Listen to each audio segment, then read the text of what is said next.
You know why the Earth atmosphere and environment is in turmoil?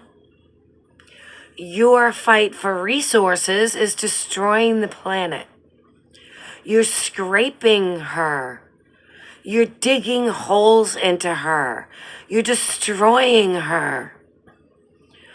You're killing all the grass and the trees that the entire planet needs to build oxygen. Then every time you've set off a bomb in the Middle East, all that sediment from thousands of years of a civilization of people and stuff decomposed over millions of years going into the atmosphere. Haven't you ever seen a slow action motion of somebody throwing something hard into a bowl of sand and everything poofs up? Or even water?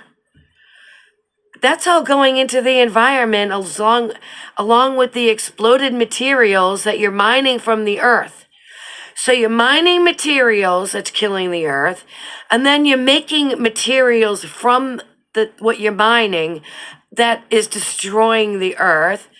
And then you're making things like our cell phones and computers and all this technology with the lithium and the nickel and the platinum and all the copper and stuff, right? Which also destroys the earth trying to get it. And then the products you make break and ends up in a landfill that again destroys the earth for leaching those same dangerous chemicals into the earth. Again, they were fine until you started scraping them.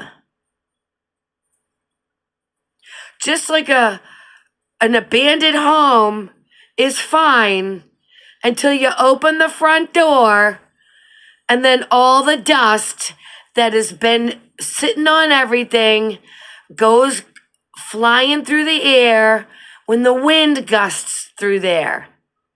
It's been sitting silent, all the dust settles. A wind goes through, all the dust goes everywhere. That's exactly what is happening to the earth every time you use a bulldozer or set off a bomb. And guess what? The trees slow down the Earth's rotation. So stop cutting down the trees. And this is an ecosystem. We need all the animals to live together. Stop killing the Earth.